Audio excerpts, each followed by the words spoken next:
Hi, everyone, and welcome to this webinar. Before we begin, I have a few housekeeping notes to share with you. So please be aware that today's session is being recorded and it will be emailed to you after the session.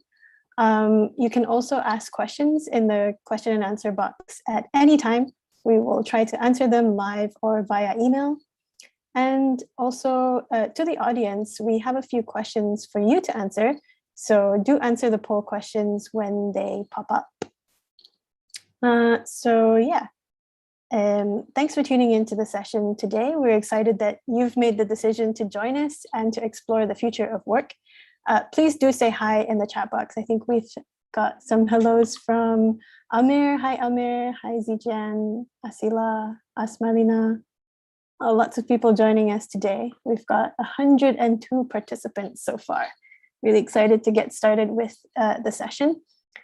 So we do have a question for you to begin with, and you may have seen it if you joined the call a bit earlier, and that is, what comes to your mind when someone says future of work? So let us know in the chat box. And while you're telling us about that and more people are coming in, let's see who we have in the call today. So I'll start with me. I'm Nikki, and I'm the editorial strategist at Open Learning.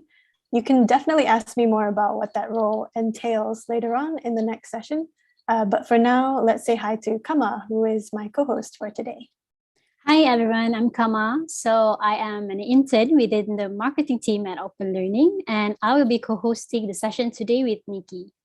So, Nikki, let's introduce our speakers, shall we? So Sure. Today, we are joined by 5 diverse panelists who each bring a unique perspective to our topic, redefining your future of work.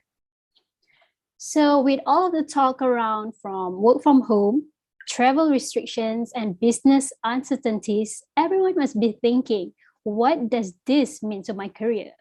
So our objective with our time today is to share some of the thinking about the changing nature of work and what we can do, and indeed what some of us are already doing to make the future of work for us.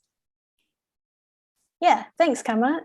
So that's why we've invited all of the speakers that we have today, and I'm going to introduce them. So hey, panelists, if you could turn your video cameras on, and I will introduce you.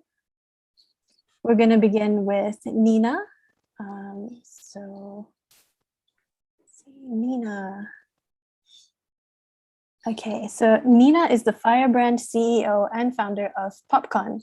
She's a full-fledged Popcorn is a full-fledged marketing agency which serves a huge and diverse creator community. She is an advocate of celebrating your authentic self through your personal brand and creating a meaningful change in the world. So Nina Cheryl Khan, say hello. Hi, everybody. Do I share what I do or just say hi? You can say hi and share what you do. Maybe what would be the best questions to ask you?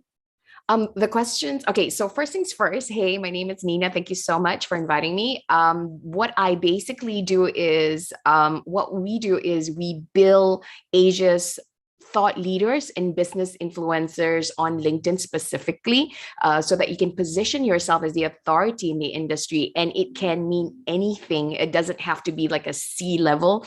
Even if you're an employee, you can be a thought leader in whichever area you're in. And the best questions to ask me is about personal branding. How can you leverage on LinkedIn? And we work with a lot of mindset stuff as well in building our people. So that's basically what we do. Yeah. Awesome. Thanks so much, Nina. And next we have Tila. Great. We also have with us today Tila Supia, which is a HR consultant and also a popcorn student. She is the founder of People Synergy Asia, which serves a community of HR practitioners in Malaysia. She's been on both sides of the recruitment process and emerged as a popular thought leader on the subject. So we're looking forward to hearing her experiences. So hi, Tila. Happy afternoon, everyone. It's really nice to be here. So yeah, as you know, I've been working in the people engagement culture division of HR for the longest time ever. I think 26 years, that is, yeah. But at the end of the day, what's very important is, how can we retain our best talent? That's the focus. So if you have any questions in terms of anything to do with how you can be more recruitable for your new company, you can ask me all the questions later. Yeah. Thank you. Awesome. Thanks so much, Tila. Next up, we have Berthold Singh. He is the founder and managing director of Learning Edge, which is a corporate training provider with a strong focus on leadership skills and work culture transformation. So hi, Berthold. Hi, Nikki. Thanks for having me. It's good to see all the faces in the panels.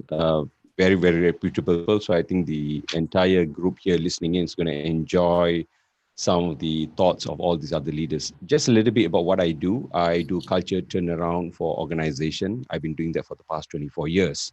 But about 30% of my time in the last 9 years has been on young, fresh graduates coming out of school and trying to figure out how to navigate into this web of organization and the working environment. And because of that, about 6 months ago, I produced a book specifically targeting these people. Right. So that's what I do. Yeah. Thanks for having me. All right. Thank you, Berthold. All right. Next, we have Sharifah Yasmin, who is actually a founder of One Step Closer. So Sharifah Yasmin is the founder of One Step Closer, which is an employability initiative with a mission to reduce the unemployment rate in Malaysia. Passionate about youth empowerment and gender equality, she moonlights as a youth mentor with Women Empowerment NGO Girls for Girls and currently works in the intersection of youth engagement and scholar development at the diplomatic mission in Malaysia. Hi, Yasmin. Thank you so much for that kind introduction. I'm Yasmin. I think Kama has clearly shared, what I do professionally and also personally. You can definitely ask me any sort of questions on youth unemployment or graduate employability. So if you want to learn skills to fit into your CV, you can definitely ask me at the Q&A. Or if you have any questions to ask HR recruiters directly, I'm more than happy to connect you with our One Step Closer mentors. Thank you. Great. Thanks, Yasmin. And finally, we have Nabeel Marie, who is the director of Graduan. I'm sure you've heard of Graduan before. It's they provide a series of career resources through publications and career fairs. And Nabeel has played a big role with initiatives of his own, such as publishing a guide for working professionals to continue their studies and upgrade their skill sets, And his own specialty is in graduate recruitment and employer branding. So definitely ask him questions about that. Hi, Nabeel. Hi, thanks, Nikki. It's very good to be here with all the esteemed speakers together. What Grad One is, in my own words, is actually creating a bridge between the graduates and the employers. So through either our articles or even the videos. Videos means I have to work with Nina soon one day to improve my videos, but also by doing career fairs, webinars. Basically, it's the bridge between the employers and the graduates. I'll speak more about it later on when during the webinar. Yeah, if any questions, just feel free to ask me anything. I'll try my best to answer. Thanks, everyone. All right. Thank you so much, Nabeel, and the rest of the panelists for saying hello to our lovely audience. Now you have all had a chance to share your thoughts on the future of work. So let's have a look at what you have said. Right. It looks like a few of you have said more work from home, question mark. Yeah. That's Nurul Azza. I agree. I like work from home. What else have we got? I saw automation earlier. That is something interesting as well, because I feel that a lot of our work that we do now at Open Learning is automated, and we do have a way of like keeping track of our tasks as well. What else have we got here?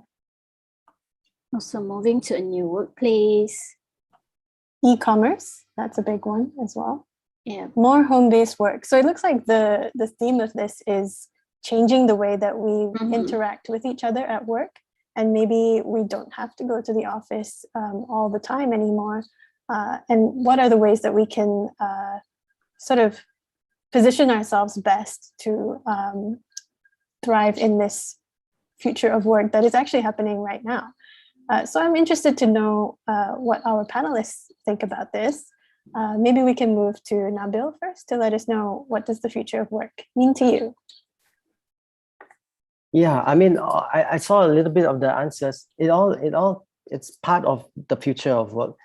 I work with a lot of recruiters, and I can see where this is going. People recruit graduates based on value. So they base now is going to be a lot to do with the skills that they have. It goes in line with Open Learning because it's a very it's about your skills. So what I see in the future, or my own prediction, will be obviously people working a lot more from home and everything, because their employers are recruiting based on projects now. So if you look through in the future, I'm guessing that there will be a core team of permanent workers in the office and a lot of freelancers. It saves the company money, but it gives more flexibility to the employers also. So yes, I see a lot of people working from home. There will not be a 9 to 6 clock in and clock out anymore. You could even work for companies all over the world now. It doesn't have to be Malaysian based. It could be all over the world while sitting at home, or it could be anywhere. It's a very exciting time in the future, but also which opens up the door of competition. So it is exciting in a way. If I were to give it the short answer, that's what I think the future is going to be. All right. Thank you, Nabeel. So maybe we can hear also from Berthold about what the future of work means for learning and training. Anything, Berthold? Yeah, I wish I'm a futurist, but right now, the future is so unpredictable.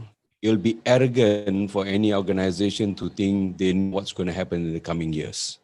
I think at best, we can have some level of guesstimation, yeah?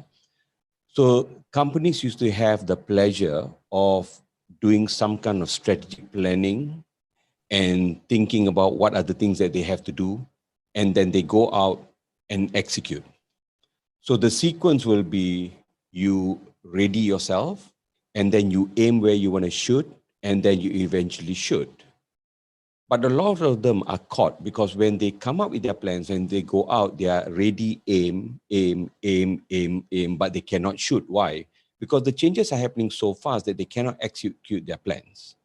So organizations are already thinking that maybe ready, aim, fire is not going to work. Maybe we should ready, fire, and then aim, which is about going out there, doing things and see what's working and keep on doing that same thing until the results shows otherwise. But even that's not working right now. You know why? Because right now it's an era of discontinuous change, which means the change in the past cannot help predict the change that's going to happen in the future. The technical charts doesn't jive anymore.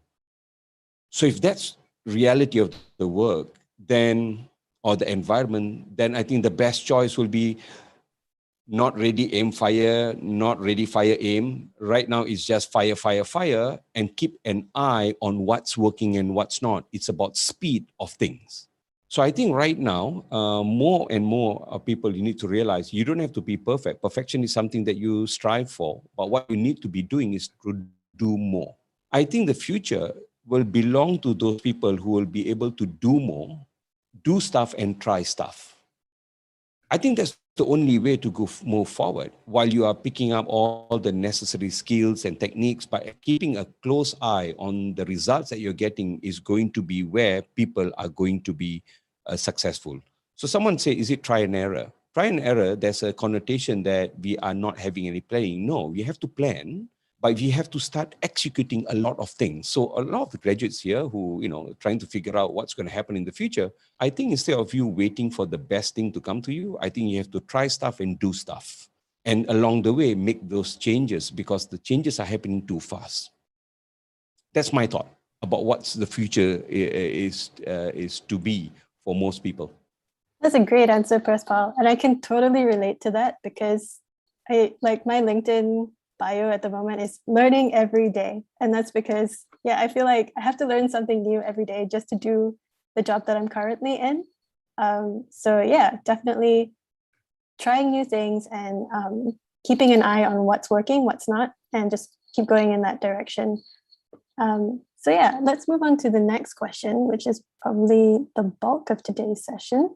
And that is, so we know something about what the future of work is going to be like, but let's ask ourselves, what can I do to define my own future of work and to make it work for me? So I'm going to start the session off with a question to Nina. So Nina, you empower people to create their own personal brand using more than social media, but like digital tools, changing their mindsets, things like that. Why do you focus on this and how do you do it?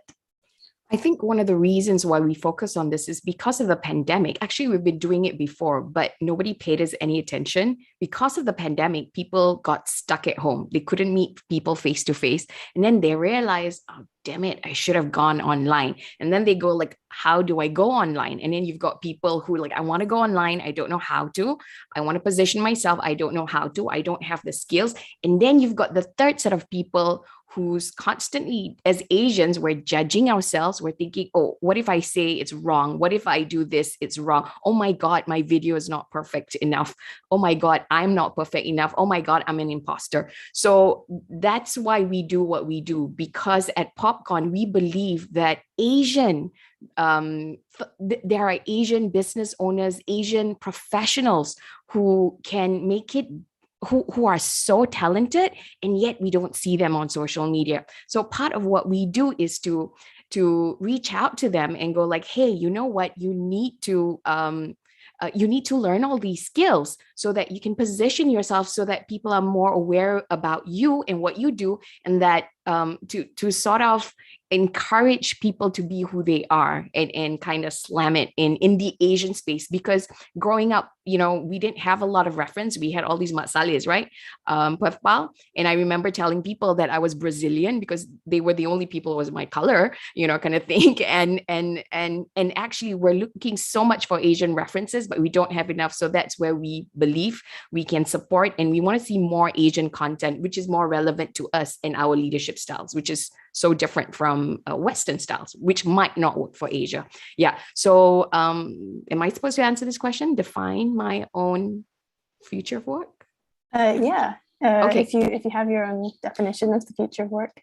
What I would say is I would go within, which is why, one of our taglines is be beautiful, because you want to go in and see what you love to do, what your strength is. You got to go within. And then from there, if you love arts, if you love people, there are jobs out there for you. And then look at those skills and then start Googling and searching. That's your best friend. Google's your best friend. And you start looking at what people are doing. And there's this huge thing called the creator economy, which is even bigger than the gig economy, where people are using social media because we all have our own TV channel, right?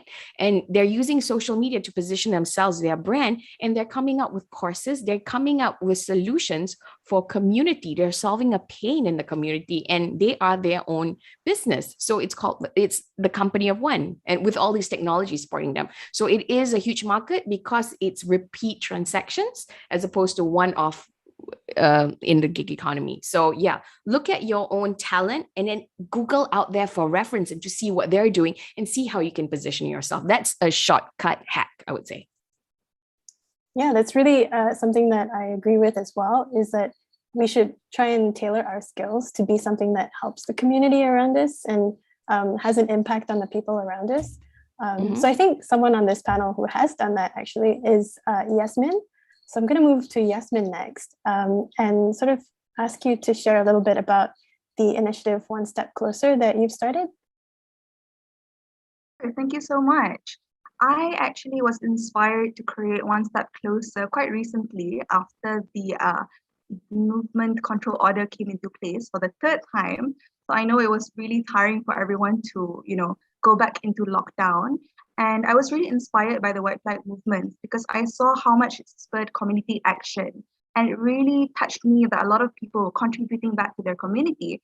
So I was trying to look for ways that I could contribute beyond, financial means, because there's a limit to that, right? So each of us might not have financial ability to help, but we always have skills that we can utilize to help others.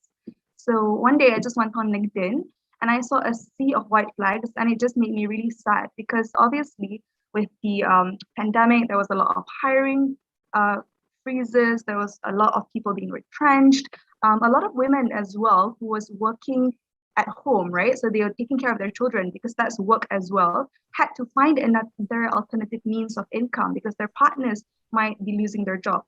So there was a lot of those people who were in need of help. And because in the past, I've always reviewed CVs for young graduates, my sister works in a university as well, overseeing the graduate employability department. So what we decided to do was just help review CVs. So it was a very simple idea. So we published it on social media, and literally the next day we had over 50 HR professionals who wanted to help out in their personal capacity.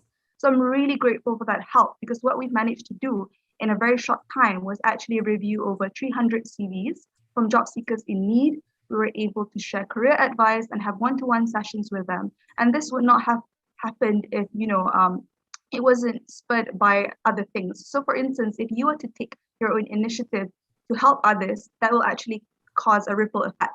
So I was really happy to have been part of this organization, and we're keen to keep it going further. So we collaborated with some youth organizations to host CV workshops and things like that to help job seekers in need.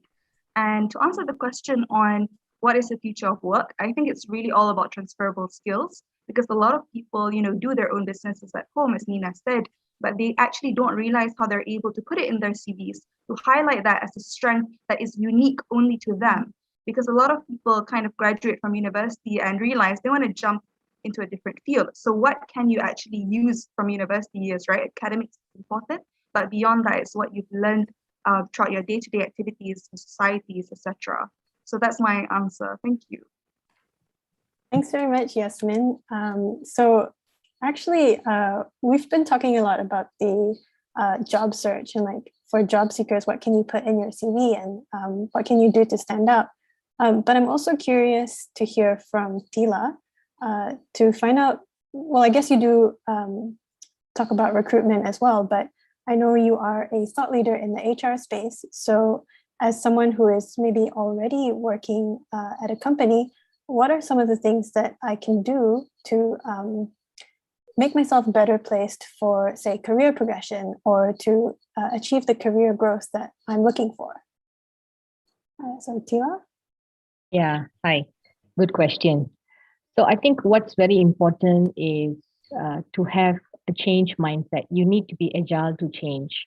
So example, fresh graduates coming in, I think I'm sort of imbibing whatever the previous speakers have said. If you come with a certain degree and you insist, adamant, to say that you only want to find jobs within this particular field that you've studied, you might be at the losing end. Yeah. So be open, you be ready for any kind of challenge, because right now, the field is everyone's field. Yeah. And what's very important is try to gain more skills. Yeah.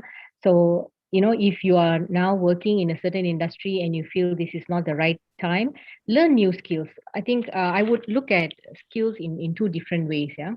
Soft skills and hard skills. I put it that way. Okay. Soft skills like conflict resolution skills, communication skills, collaboration skills, adaptability. So you need to be ready for change and you need to be agile. You cannot be adamant that you only want to follow it your way or the highway. This is no longer it. And the other one is, of course, supply versus demand. What is it really out there people need? What are really people looking for? And what can you offer them in your capacity? It's not like this is what I have, I'm going to just find people for that. That's going to be really tough. Yeah. So that's very important. Always look at, before what you can offer, also try to look at what people are looking for out there. That's why, we keep saying, do your research, find out what people want, and then position yourself in a way that, yes, you can offer this, you can offer that. Yeah. I hope I've answered. Yeah, so do your research, go and look at what are the skills that people are looking for, and then start building them for yourself, or even you may have those skills already and you can add them to your CV. Yeah, good point, Tila. I'm going to move on to Perspal. Perspal, so what can we do in your mind to define our own future of work and to make it work for us? So I'm known to be brutally honest with some of my comments. So I'm going to go with some of the things that I really believe in. I've been talking to a lot of fresh graduates, young people, even people have been working for a couple of years. They always tell me, I'm looking for something that I really would love. First of all, the market doesn't give a damn to what you love. The market doesn't give a damn to what you love. You have not build enough reputation nor skill set for you to choose something that you love.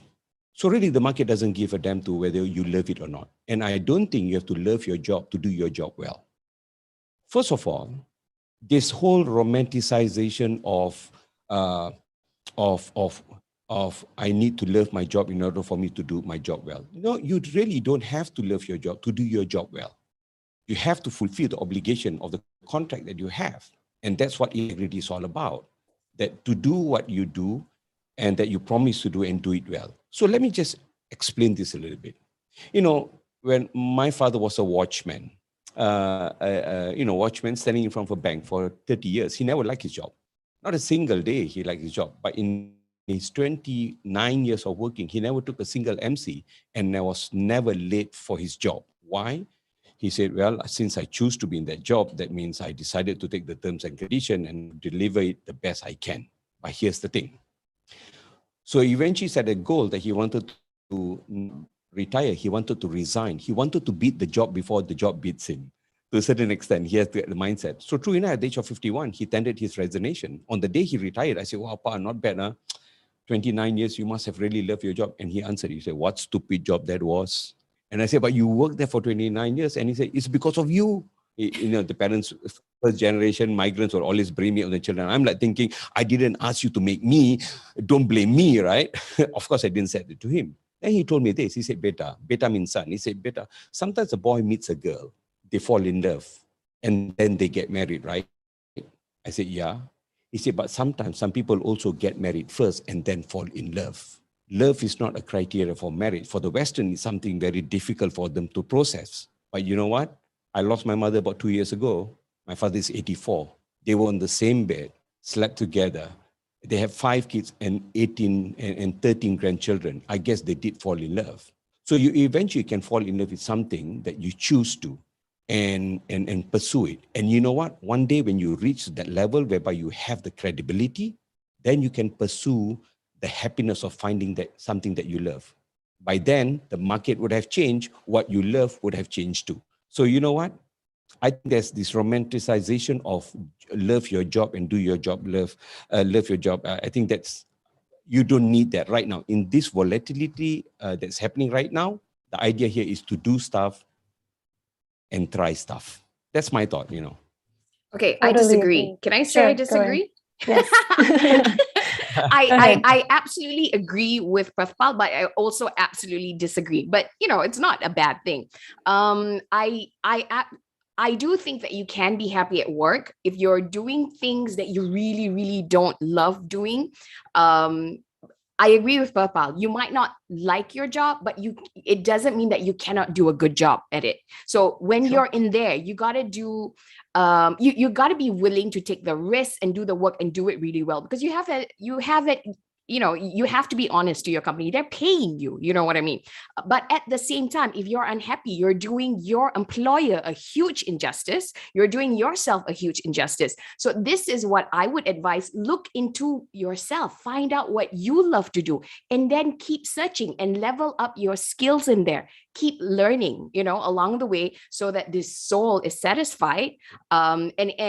And yes, again, I also agree with Tila. You got to look into the supply and demand. If like right now you want to be an actor in theater, it's not going to help you. So you got to be flexible to look at what are some things I can do that can develop my skill as an actor, while at the same time contribute to society and level up my skills and get a paid job.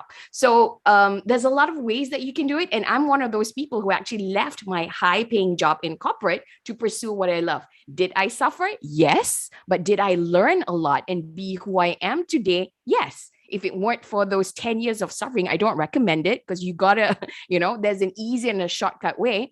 But yeah, if it's really important to you to be who you need to be in a job that you love, then you create it. Don't wait for people to create it for you. You make it work. But without a doubt, you gotta level up your skills and learn everything you need to do for that job. Okay, I hope that makes sense. Yeah. Yeah, thanks for giving that response, Nina. I totally agree that you do need to find something that people are looking for and then build your skills in that area, but also try to tailor it to something that you enjoy doing as well. Because yeah, you do need to feed the soul, right? Yeah, so we have a little bit of time. I'm gonna ask Nabeel now to respond to this question, and that is, in running massive career fairs, which connect thousands of job seekers with employers, could you share what you have witnessed in terms of job seekers taking charge and embracing their own destiny with the future of work?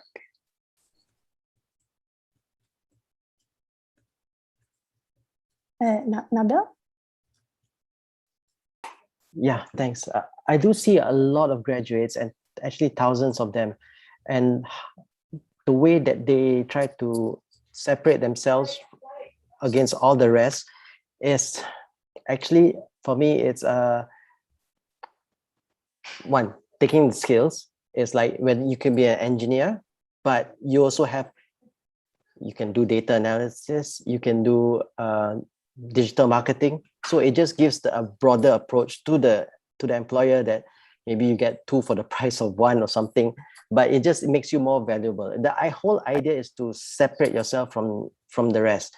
That is one. Another thing that actually that attracts the employer when they go through your resume, we're just going through the resume first now, is that people say this all the time, doing CSR, traveling the world. I think these are the things that it just catches the attention of, you know, you play football for the Selangor team or something. I mean, I will pick it up and I will start asking you questions about that, you know, or something that's interesting that's really pops up in your resume. But other than that, you have to do a lot of networking. There are so many companies doing competitions, doing webinars. Join all of them and start networking with them through LinkedIn, and just ask them questions, ask them for advice, those kind of things. It sticks to their mind who you are. But I want to tell you another story. Okay, this is about my own future of what means future proving yourself. Just earlier this week, I was looking for interns. for business development intern. Business development in sales lah, just a nicer word lah. You put sales, everybody runs away. But then we were talking to this girl, and she sells on her own this chocolate thing with chocolate cereal thing. I think it's people do that on their own. I think a lot of people selling that. But usually people sell one box for 12 ringgit. She sells for 24 ringgit. Like, how do you sell double the price? Or she just calls it premium with better chocolates. And then I say, okay, then we said like, okay, can we get one? Then she said, oh, it's so loud already. Like, these are the things that attracts the employer, that you're not telling me you can do the job, you are showing me you can do the job.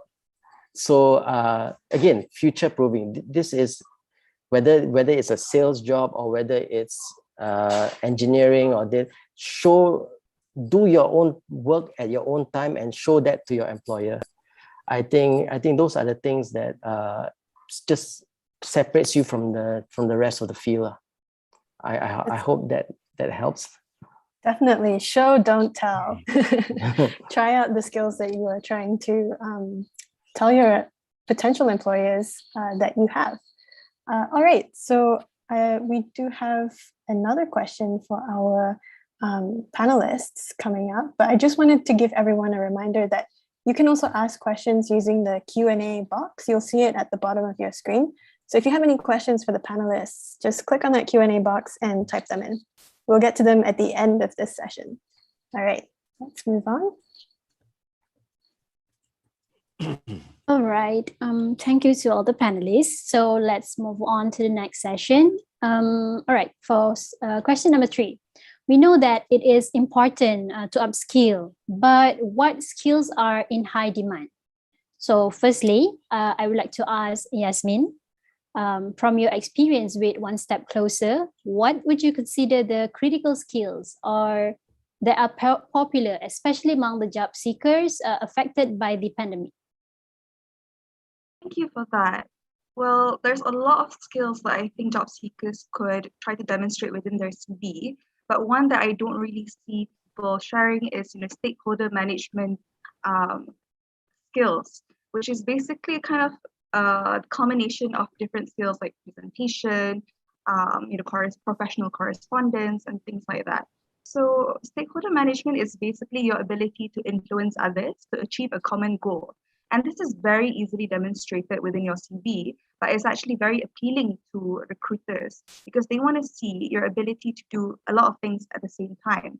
So you're able to influence others, you're able to kind of engage with external partners, present yourself in the company very well. And this is something that graduates already do within their personal and professional capacity in universities, in clubs and societies, etc. But they don't realize it's a very, very valuable skill to bring to their workplace because at all stages of your career, you're going to have to do that, right? So you're always constantly connecting with others, trying to get them on board your project or by your service or anything like that. So I think it's very important to highlight that within your CV.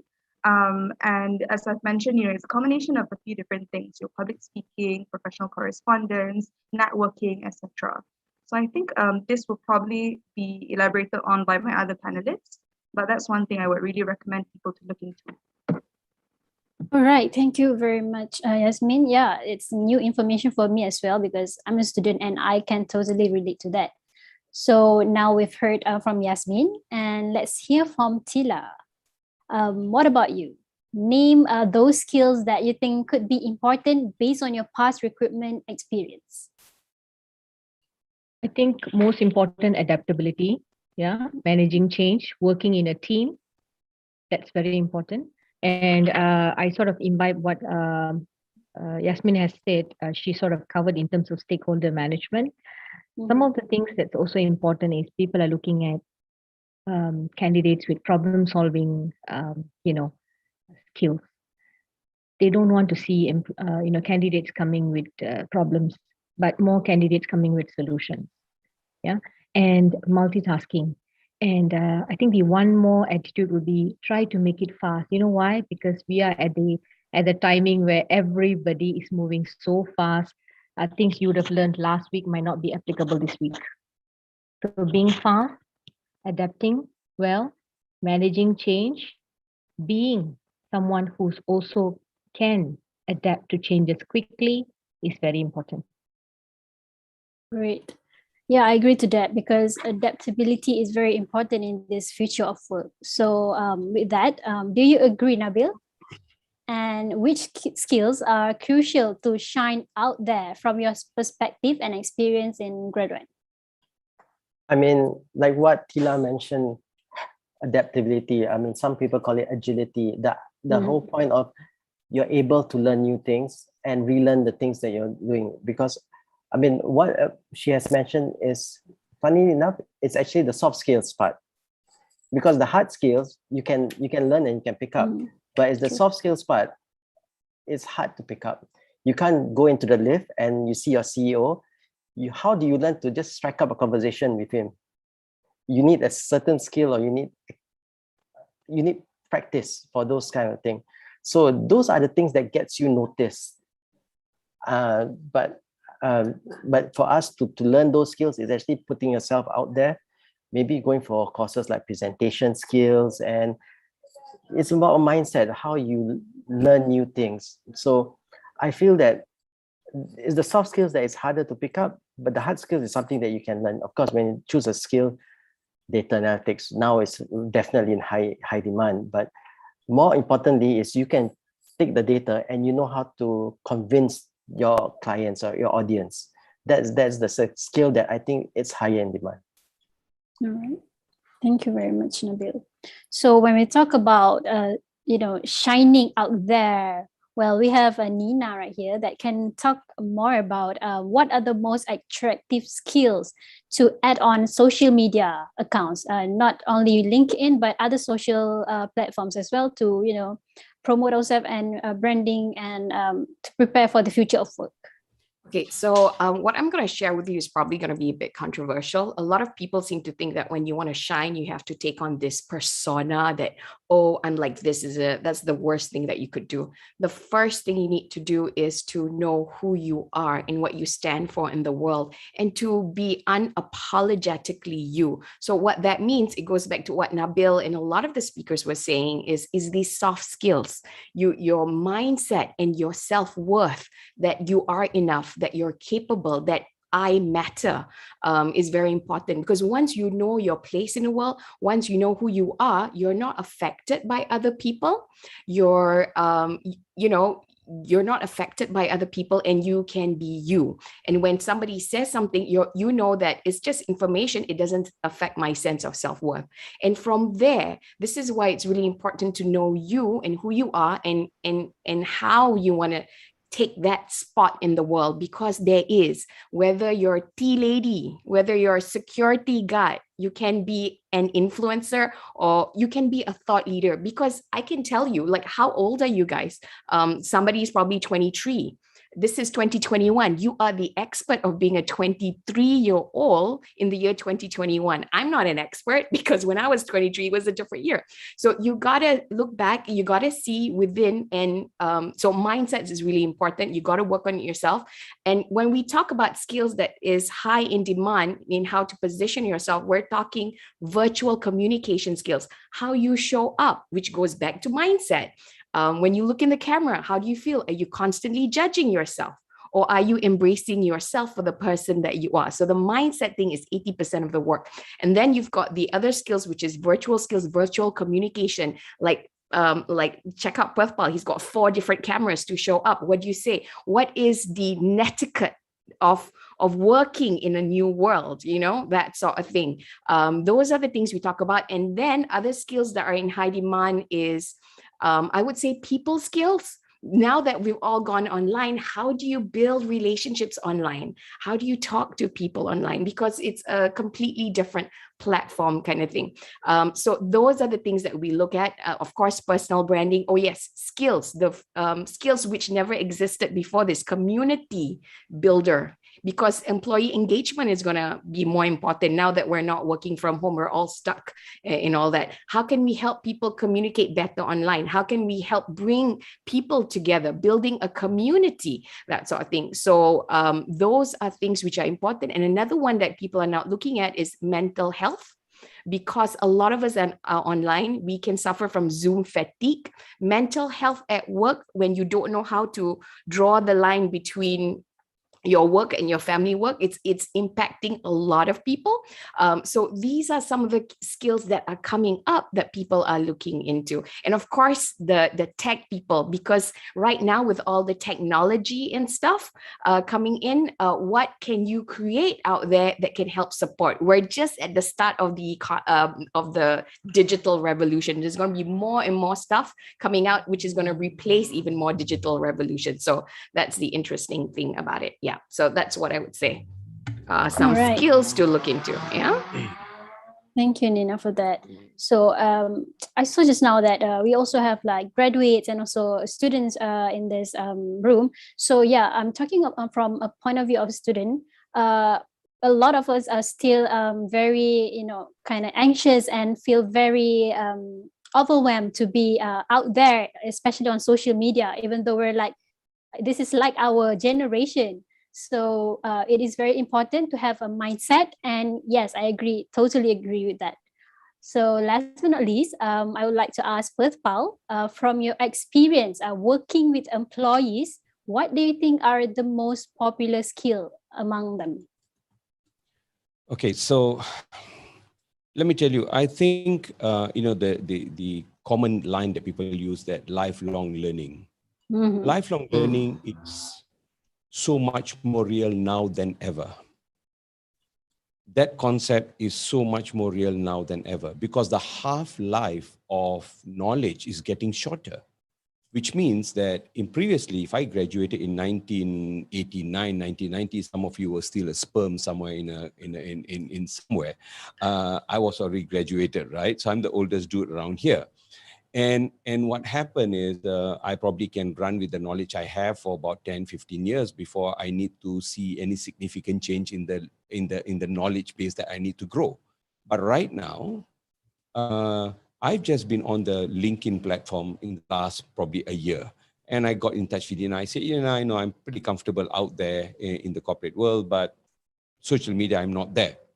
So she guided me, right? I'm overwhelmed by the amount of things that I need to learn. Now, baru berjinak dengan learning LinkedIn, and suddenly now we have the Clubhouse. Now, Clubhouse going to come, something else going to come. So the idea of keeping up is so important right now. So how quickly you learn is going to be key. It's not about accumulation of knowledge. It's accumulation of new knowledge, which is going to be more powerful because your past knowledge may not be of use in the future. And that is becoming narrower and narrower. So hence, the need for continuous learning is so much more real now. So having said that, I think what is important for a lot of people out there is you need to play the long game, not the short game. You are in this for the long term. You cannot play the short game. Short game, you're going to be very, very frustrated. You think you have arrived and suddenly the market change and you have to learn. So you have to embrace the concept of lifelong learning to the extremes right now. I think another thing, you need to have behavior flexibility. You need to be able to dance with different people. And the real art is in dancing with people that you don't like, but you have to work with. That's the real art. Liking people that already like you is a no-brainer. Right now, Nina disagreed with me. Now, am I feeling frustrated? No, because we have different of opinions. I still feel that we should not be pursuing happiness. I think we should be pursuing meaningful life, because when you lead a meaningful life, the byproduct of that is happy. Now, pursuing happy is very hedonistic to a certain extent. This country was not built by people who are trying to pursue happiness. The country is built by people who are trying to pursue meaning. In doing so, if they become happy, good. If they're not happy, you know what? It's a meaningful life. So I rather focus on having a meaningful life rather than just being happy. Because you know what? Happy is so a flash in the pan. It comes and goes. But meaning makes you reflect and think that you have contributed so much. So that's just my thought. Just a little bit more, since you asked me this question. I think you have to seek being uncomfortable. Make that, as long as you're uncomfortable, you're on the right track. The day you're comfortable, you better be worried because some kind of tsunami is going to hit you. So here's my prayer to all of you listening, all you fresh graduates. I hope that your life will be so full of discomfort because as long as you're uncomfortable, you know you're on the right track. So that's my parting message to all of you. That's it. All right. Thanks so much, Berthold. And thank you, Sorry, everyone, I agree with Berthold. My happiness includes meaning in life, okay? Otherwise, it's not happy. Yeah, some really good points raised just now in question number 3. And we're going to now open up the question and answer session. So this is going to be a bit more casual, I guess. But before we do that, I'm going to run a poll just to find out from all of you here today, what are you interested in upskilling next? So I'm going to launch it. Okay, I think you can see the poll now. So let us know.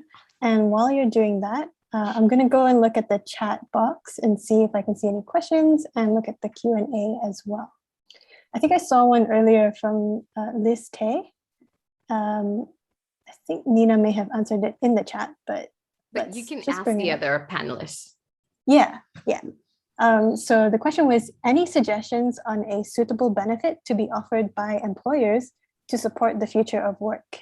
So if anyone has any response to that question, a suitable benefit to be offered by employers to support the future of work.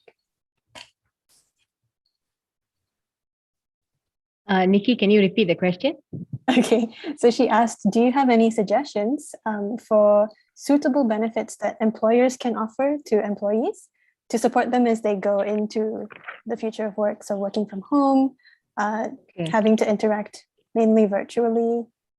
Yeah, so I think I can sort of just add a little bit there. I think there's a lot of organizations out there who are actually supporting employees who are working from home, or we call it the hybrid model, where corporates are allowing people to do both. You know, you can either work from the office or work from home.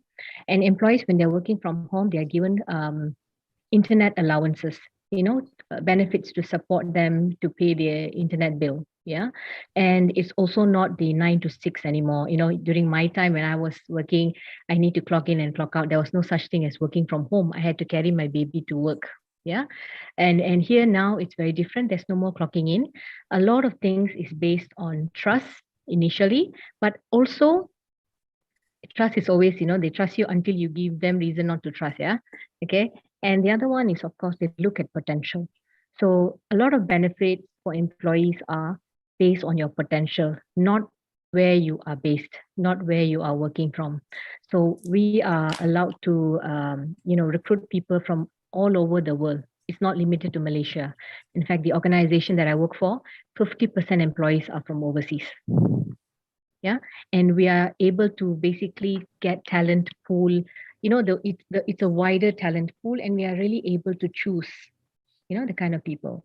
Other benefits we have, we also provide mental health and well-being space where there's a lot of activities to support mental health and well-being. Why? Because that's very important, especially when you are sitting down in front of a laptop and talking to the screen. That's pretty much what your children see you doing, right? So this is where I think it's important to support in terms of, you know, being there for the organization and for you as an employee to see how we can support. So we have a lot of activities in terms of supporting your mental health. We have also employee assistance program. So it's not all about just work. And of course, we also do things like we go by project management base. A lot of work is now project management. So if employees were to come in and say, okay, I want to work 3 days, 4 days, we are okay. We are flexible. The flexibility is there.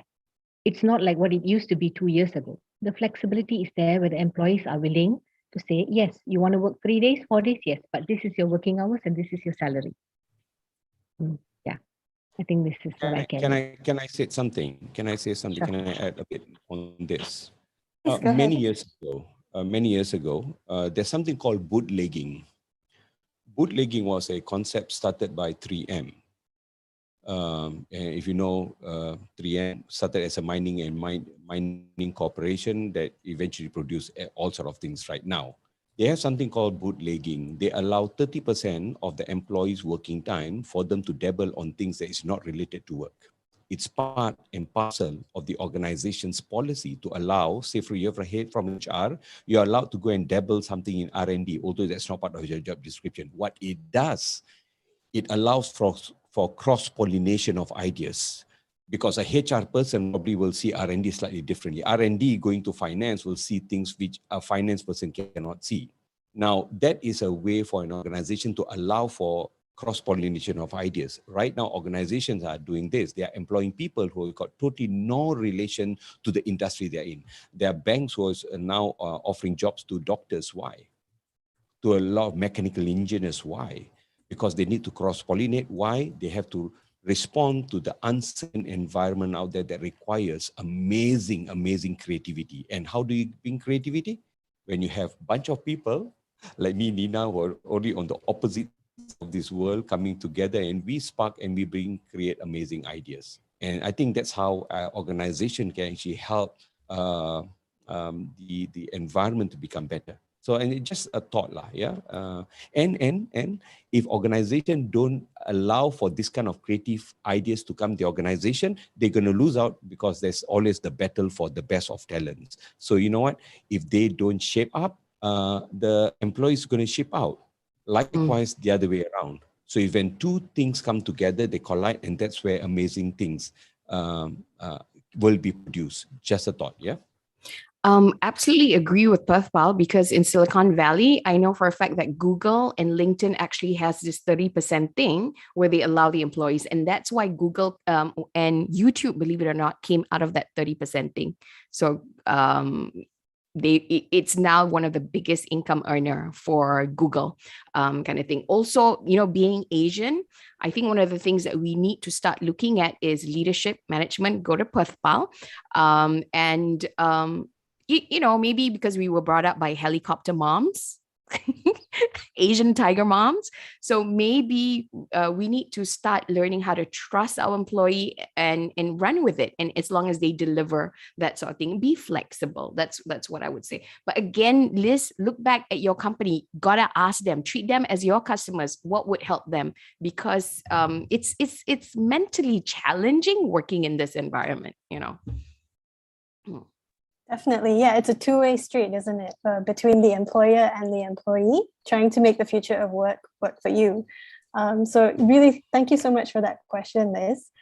We do have a few other questions in the Q&A, but before I do that, I think I'm just going to show what all of you have voted for in the poll. And let me see if I can end poll and then share the results. So it looks like we've got entrepreneurship, communication, soft skills, and community service. Yeah, number one looks like soft skills. Yep. So let's continue with the questions, because I have a question here from Sarvin that goes, how do you showcase or prove to the interviewer the soft skills that you have? So if anyone's got an answer for that, feel free to add it. I think Yasmin should go, or Nabeel. Yeah, Nabeel. I mean, just based on my own personal thing, sometimes when you interview someone, and people like me and a lot of HR people, they interview so many people, you can tell someone can talk or someone cannot talk. And a lot of those who can talk has that soft skills, you know, like they know how to get the common ground with you, to build that connection with you. If like if I'm having a cup with a Liverpool mug like that, you know, oh, Liverpool played a good game last week, then that's where those kind of things that as an employer I pick up, oh, this guy is very sharp, this guy he knows how to bring me into making him make me like him. I think that's one of the skills that we look for in life is actually a selling skill. Because when you buy from someone, it's actually because you buy because you like that person. And how the guy or the girl makes the person like her or like him is through that soft skills. You can tell when this person has that extra thing in getting the person to like her, then she can start selling things, or like him, then he can start selling things. But I don't know if there's a metric for it, but when during the conversations, you can tell who is good, who has that skills, who doesn't have that skills.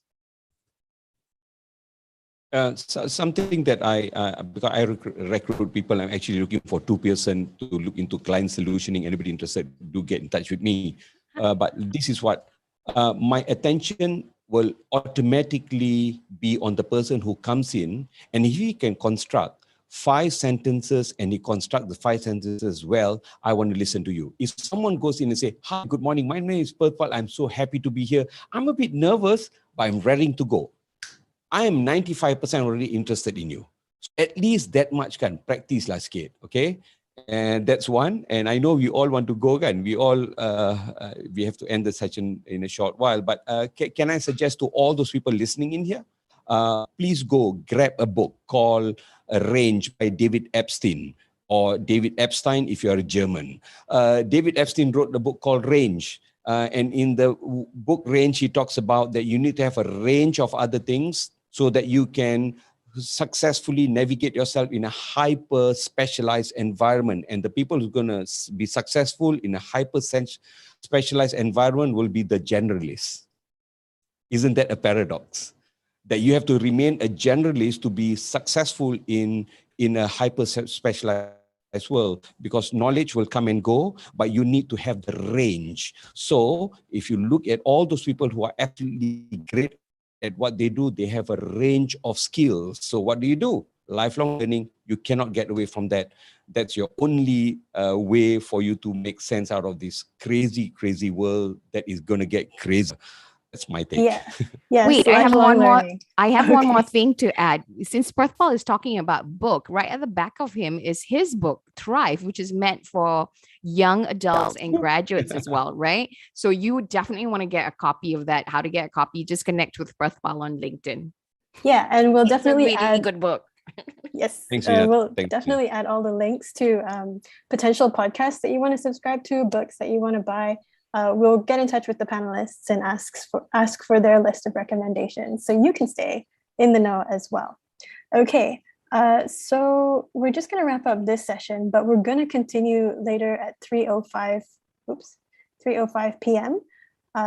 So yeah, if any of you are leaving us right now, I just wanted to let you know that if you are one of those who are looking for a way to upskill, and you want to do it through online courses, then you can head to openlearning.com, use the filters or use the search bar to find an online course that suits you.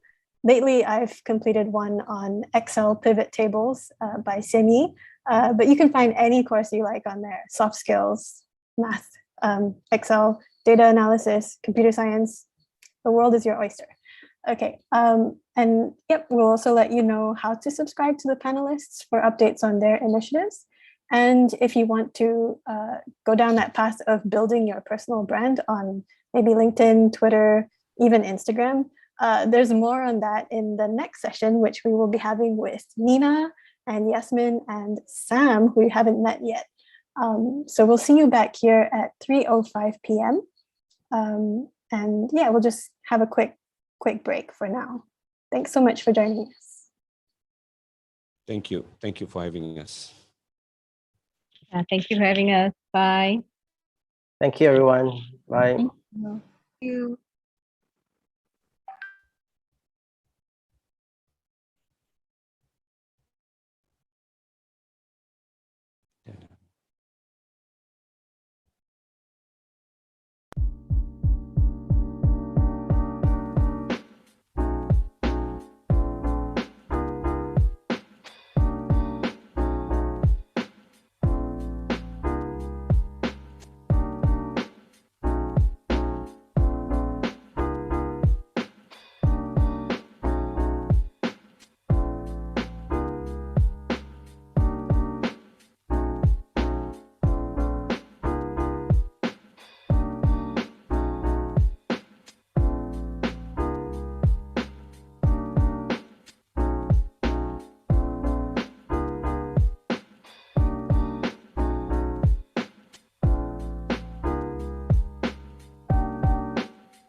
All right. Hi, everyone. I hope you've had a good break.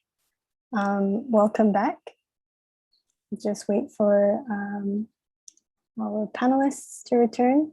We're going to have Yasmin and Nina and Sam joining us today. All right. They're here. All right. Welcome back, everyone. And hello to those who have just joined us. All right. So we're going to do something a little bit different from the previous session. This is kind of a show and tell plus casual chat session with a few of our panelists from earlier. And these are all people who have had a lot of experience with promoting their personal brand, but also building their authority as thought leaders online. And they're going to be sharing with you a few of the things that they have learned along the way and some of their advice for how you can also build your personal brand online. So with us today, we have Nina Sharil Khan, whom you've met earlier. She is the founder of PopCon, which is a community of creators. And we also have with us Yasmin, Sharifah Yasmin. She is the founder of One Step Closer, which is an employability initiative. And I think one that you've not met yet is Samantha Tang. So maybe Sam, you can introduce yourself a little bit. Hi everyone, my name is Samantha. Happy to be here today. All right. Sam is working at Subway Malaysia as a development consultant for the Northern and East Coast region. So just a little bit of housekeeping for today. As I mentioned, this is a casual session, so let's chat about our experiences and get to know each other a little bit. If you have any questions to ask to our panelists, please feel free to ask them in the Q&A box, or you can use the chat box if you're shy to ask a question. And our panelists, I also encourage you to share your screen and also to ask one another questions, because by the way, to the audience, I'm going to be asking you questions as well using the poll feature. So during that time, if the panelists feel that you would like to ask one another questions about the things that you have said, then please feel free to jump in and just ask your question. All right. So what we're going to do today is we will start with Nina for 15 minutes. She's going to talk about how we build thought leaders for an exceptional career. And then Sam, who I think is also a PopCon, one of Nina's students for PopCon, is going to talk about how she leverages LinkedIn for an exceptional career. And finally, Yasmin is going to be talking about personal branding via Twitter. And then we're going to wrap up with a 10-minute Q&A. So Nina, would you like to take it away?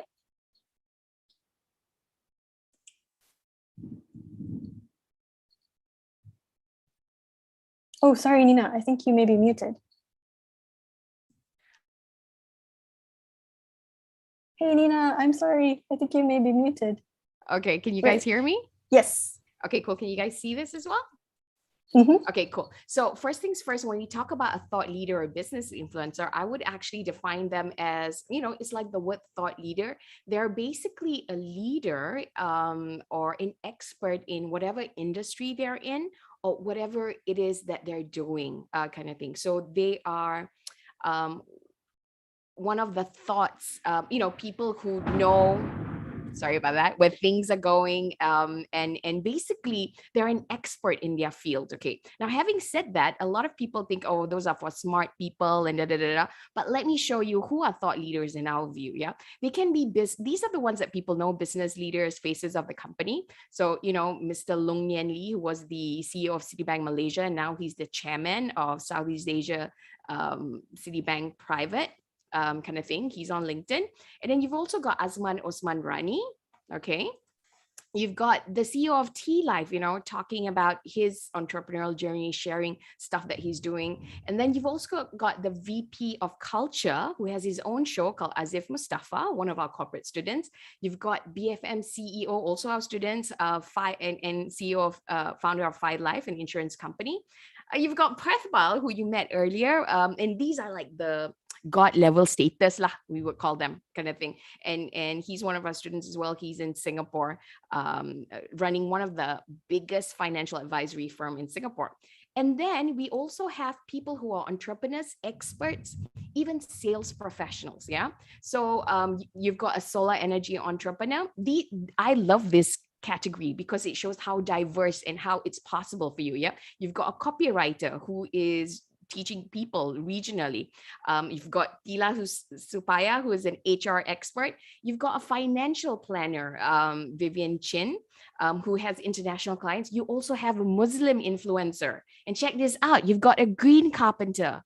You've got a mental health expert. And how many of you guys are employees? Believe it or not, even if you've just started work, you can also be a business influencer, a thought leader, because again, you're a thought leader of being an employee at that point in time in what's happening at your workplace. So this is Chempaka Lim. She's an oil and gas engineer with more than 23,000 followers on LinkedIn. You've also got Samantha, who's handling the Subway franchise, as well as the Google business lead. And they basically share and educate people about what's happening in their life and educate people.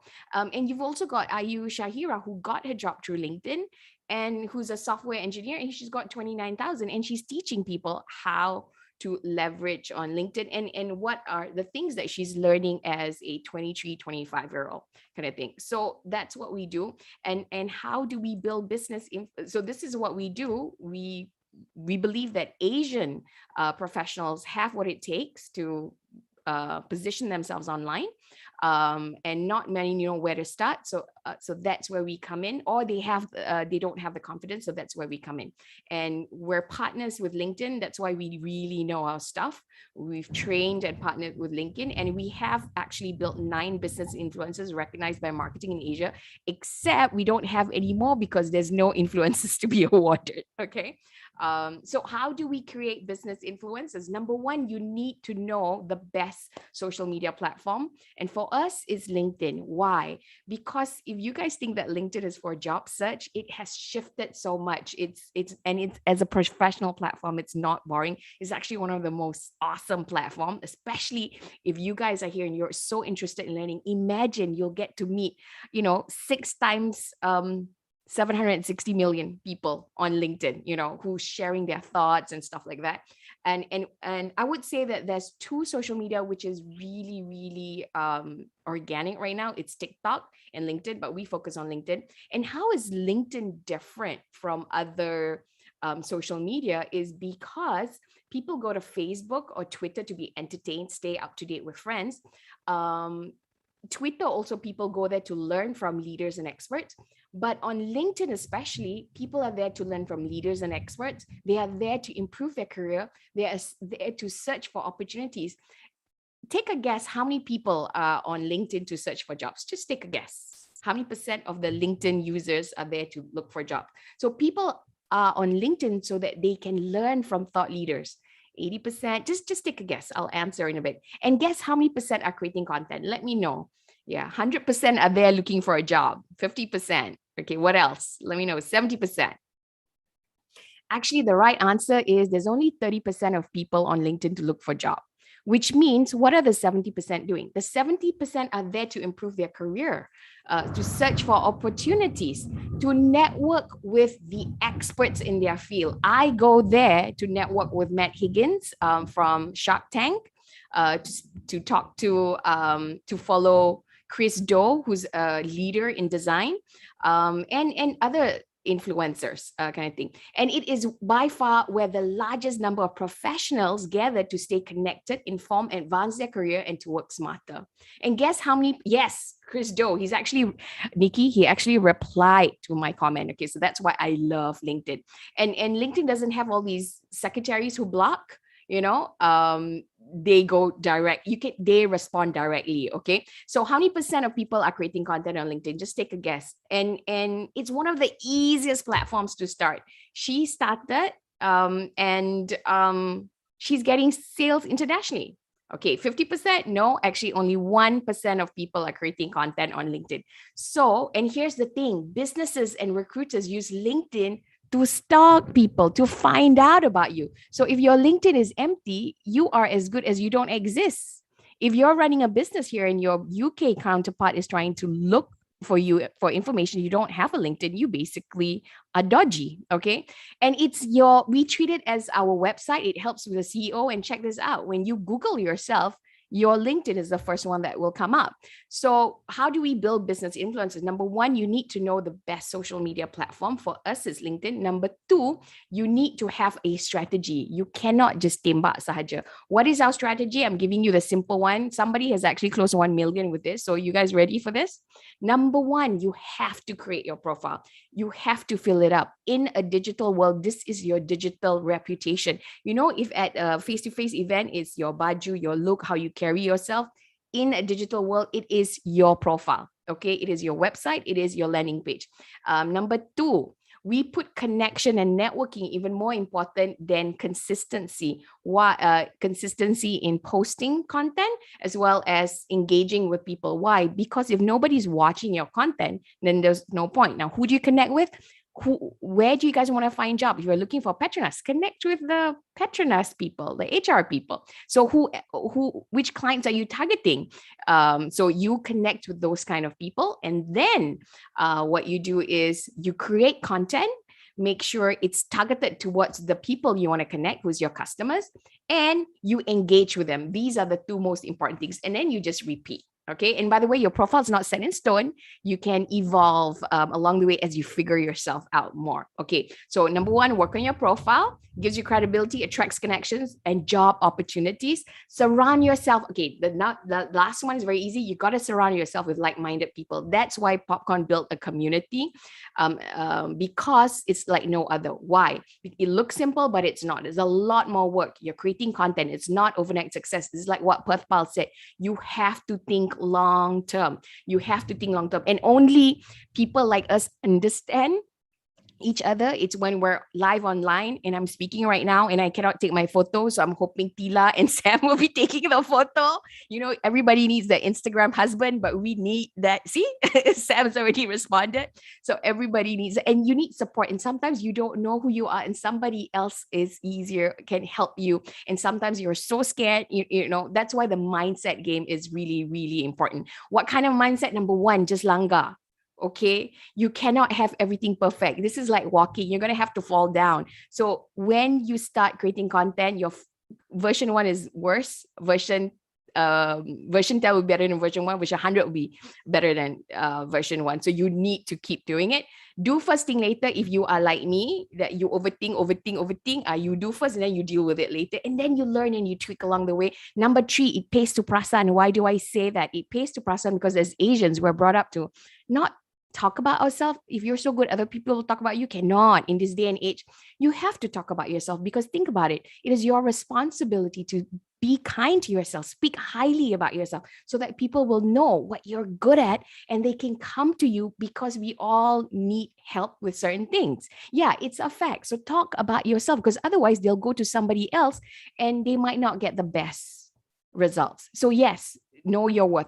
Be beautiful because you cannot be me, you cannot be Sam, you cannot be Sharifah, Honey, Yasmin, but you can be you. So our job at Popcorn is to kind of see the diamond that you are, polish it, and help you believe in yourself that you are a diamond, okay? And consistency, okay? You got to show up because your brand is about showing up. If you show up every day, the brand that you're creating is that I am dependable, I am responsible, and I'm somebody that you can depend on. Yeah, that sort of thing, of course. So in summary, LinkedIn has changed. It's no longer a resume site. It's one of the most, it's got a global reach. People come to LinkedIn to learn, network, build authority. Oh yes, and whatever your goals is, you can tweak your profile on LinkedIn to reach there. So if you're looking for a job, showcase your skills, research the companies, connect with potential employees. If you're about visibility and branding, what is your superpower? Focus on your specialty. What value can you give people? Build your follower and tribe. If you're into sales, what value do you want to give to your people? What solution to frustration and problems of people you're solving? What results can you create? Build your credibility so that people know you, like you, and trust you. And start now because you got to start somewhere. And use the influencer thingy. The system. I'm giving you a very simple one, and that's it. I hope that answers. I hope that was enough time. Yeah. Yeah, thanks, Yeah. Tina. That was Okay. so much good information and lots of great tips in there. We'll definitely ask you for those slides afterwards so that we can also send them to the people who have joined the Okay, call Ken, today. I'll PDF it. Yeah. Yes, just Yeah. Langa. Can be prasan. That's what. Yeah. So I actually do have a question for the audience. So I'm going to start the poll now. And then as we have the poll running, we can also talk among ourselves about how we build our personal brand online and also how we network online. So I'm going to launch that poll now. All right, you should see that pop up. So I was wondering, for the panelists, have you got any questions for Nina?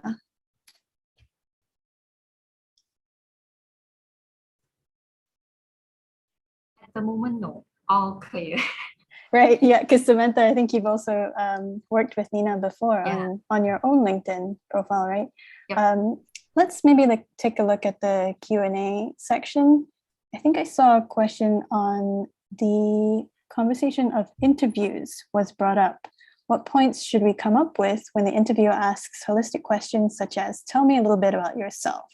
Because the open-endedness is what I find daunting. So we've been talking about who are we, who am I? Figure out who you are first before you show yourself to the world. So maybe we can hear from Nina a little bit on that.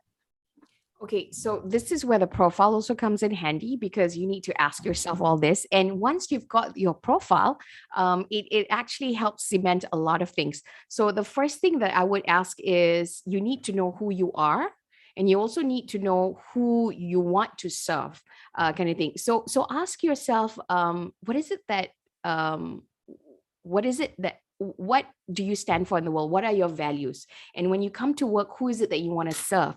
And when you're working with them, what are the things that you expect from them? Integrity, honesty, and what can they expect from you as well? So that's how you're building your brand. And believe it or not, we cover this first before even doing the profile, because this is the foundation of everything. So what I would do, Rehan, is just like speaking, I did not come out of my mother's womb speaking like this. There was a lot of stuff that I learned along the way, kind of thing. Ask Tila as well.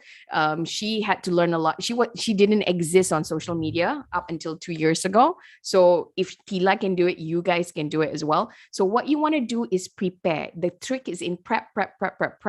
Write down your script. Okay. When I was interviewing for Cambridge, I actually bought a university book of all the questions. I read it. I looked at some sample answers and I nailed it. Okay. So I got through almost everything because I had a script, plus, being an actress, that kind of helped. So you want to practice until it becomes you. So when people ask you, tell me about yourself, what are the things you want to cover? What are the skills? What are the things you love to do? What are your skills that you like? What do you stand for in the world? As in, you believe in integrity, and what can people expect from you? So those are some things. So Google is your best friend. Yeah. I would always, even when coming out content, I Google. That one, my best friend. Okay. Yeah. But it better be real. Don't come out with fake story, because then the employee is going to come in, okay. Yeah, scripts really help, I think, with interviews. I would also recommend doing that. But I think another there is one more thing I forgot. Sometimes when we say that, oh, Nina, you have short attention span. Nina, this was what I grew up with. Nina, you talk too much. You get sent to the corner for talking too much. But hey, today I get paid for talking. I'm a speaker. Okay, so you got to look at it from a different side. If that's a flaw, what is your gift? I speak well. I can, I'm brave, or I make myself brave and I deal with it. I'm loyal. I'm very hardworking. Whatever you give me, I finish. So those are the things that employers are looking for. Yeah, you just langa. You keep langaring and then you see the results. If it's good, you stick to it. If it's not good, yeah. But Google also helps, huh? That sort of thing. Yeah, take a look at your flaws and see what is the strength that is hidden within them. Yeah. Oh, and one of the best answers when they ask you, so tell me about your flaws. Oh, this is the best answer, is from the interview book. Oh, my flaws is also my strength, because I believe that, it's two sides of the same coin. So, I work too hard. I need to learn how to manage my mental health and work-life balance. Yeah. See what I mean? Interview books, Google, the best. Totally agree. Yeah. Yeah. Oh, actually, I remember in the session earlier, people were asking, how do we join Popcorn? Like, how do we become part of this community? Okay, so we actually have free classes every Monday in our private FB group. I actually put up the link up there. We teach a lot of stuff, so it's free. I'm going to recopy it here. So come and join us and come see us live every, Monday. And make sure you answer the question, because if you don't, my evil chatbot will kick you out. Yeah. All right. Yeah, I think I Yeah. joined it yesterday, and I Okay, did cool. answer the question and Okay, good made it job. in, so it's not untrue. All right. Okay. Thank you so much, Nina, for sharing about LinkedIn. I think we have a question for you, but maybe we can move on to Sam first, and then in the discussion part of that, maybe you can also jump in and answer this question from Islinda in the Q&A. But for now, I'm just going to share my screen because Sam's got some slides. All right. And there you go. Sam, would you like to take it from here?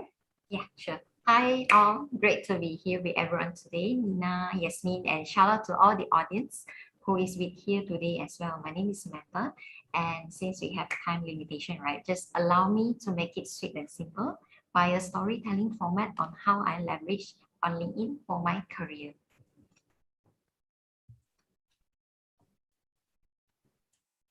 For a start, to let you understand about my background from my day job with Subway Malaysia for the Northern and East Coast region. So do pay attention to the background sharing, as it will help you to understand why I do it and how I do it. I'm born in Ringtown, Taipei, and based in Penang for work, leading the business development with Subway Malaysia for the Northern and East Coast region.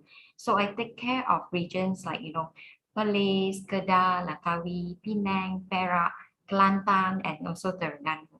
And as a disclaimer here, all the information that I'm sharing today are solely based on my journey and experience for the Northern and East Coast region. So I do phone calls and, filtering leads who are interested to be our next franchisee. And this was taken, as you can see on the slide now, during my in-house training with Subway, when I am not wearing my business development hat. And please don't kacham, because that time pandemic has not decided to say hi to us. And that's why you don't see us, practicing social distance or wearing masks in this picture. Next. And when I am not doing my sales call, right, I actually help my franchisee to, go through all the leasing and tenancy agreement. So I have to be very careful with all the terms and clause, just to make sure that my franchisee are well taken care of. If, let's say there is any dispute arise with their landlord in future. All right. Jumping into business negotiation is also part of my job, because say, for example, if my franchisee is not able to negotiate for rental reduction from the landlord, be it mall or shop lot, I will step in and represent them for the negotiation. I remember this particularly because it was a memorable trip that I have to make next day, traveling down to different region to solve the concern of my franchisee behalf. Okay, other than, doing business negotiation, business development, doing sales calls, I also help franchise in-store marketing, where I work with a lot of third-party delivery, you name it, like Foodpanda, GrabFood, Mula Eats, Follow, Hungry, Asia Food, and many more. I actually enjoy working and getting the best deal from all these market players. And along the way, right, you will meet different kind of personalities, and you will be amazed on how they help you to think without a box. I also enjoy doing site evaluation as well. So where I will be traveling, just to check out the place, if there is a potential location that we can open a Subway store. So I check out traffic and if there is any nearby QSR.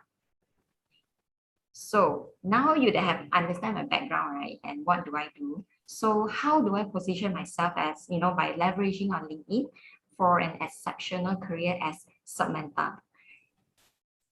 So before that, you have to have clarity on what kind of message that you want to deliver to the public, because everyone here has their own niche, which I really truly believe on how you can brand yourself or think of what you want to be known of. It could be, a professional accountant. It could be someone who is good with numbers or share a lot of information about business management and each other. So for me, myself, as a submentor, these are the message that I want to deliver and to be known of. Samantha, is a business franchise go-to person. She talks about entrepreneurship. She has the leadership to unlock your inner self entrepreneur, and she is good in marketing. So in my LinkedIn profile, you can clearly see the usage of green and yellow color, which represents Subway. Underneath my name, you can see the headline of Subway franchise business, and GBG, which is another community group that I am leading. So you can see how I position myself there. So this is very important because when you comment on someone else's post, your title will appear. Let me show you in the next slide. Okay, this is what I meant earlier. Like, when I commented on Chere, who is co-founder of Faith, post earlier, you can see the headline here, right? And at a glance, people who is in my second and third connection would have a clear idea what I do. And by the way, for those that, not clear, second and third connection means that people that are yet to connect or follow you in LinkedIn. And another tips for all our job seekers, students here is that LinkedIn is a platform where you don't have to make any appointment, as what Nina shared earlier on. Skip the queue and chat directly with the co-founder and the CEO of the company. For final year student, it's like you speaking to chancellor or vice chancellor. Get it? Okay, so remember in the earlier slide that I mentioned I want to be known as the go-to person when it comes to the business franchise. So my posting would narrow towards that direction. Post like, what is a business risk and how to handle them, where I talk about type of different business risks. And for those that who is not aware or being in the F&B line, right, the turnover rate is actually quite high. So post like, how to hire the right employee every time would really be helpful to provide an insight to business owners, entrepreneurs, and even startups. And I have also posted on how you can manage a business negotiation and master the skills. Like, bear in mind that I'm not just writing for my own franchisee to read, but also to cater to all the business owners as well. And in LinkedIn, always begin in mind that posting something that would help to add value to others. I have also met a lot of new and potential franchisees that ask me, Sam, so how do I choose a successful business location? So based on my experience, I wrote a post on, what to look for and share those, what are the metrics to identify a good business location, because at the end of the day, if your business location is not good, so there's no point for you to start your business there at the first place, right? So also remember to share from your own experience, like what Nina has covered earlier on, to be authentic, to be yourself, share from your experience and feelings, because remember that someone who read your post is actually someone else's children and parents at the same time. So you can be a well-known CEO for your company, but at the same time, you are also your children's mom, say for example. So I wrote a post on, how I help a mom who doesn't know how to read English, plus she does not know how to make the order. And from what I learned from business needs when I'm taking care of my mom in hospitals. So from having a conversation with people around me, with a pharmacist about adult diapers, I learned about customer needs and requirement. And in short, like what Nina and Popcorn Committee always reminded us, make sure your post is not constipated like that, okay? Right.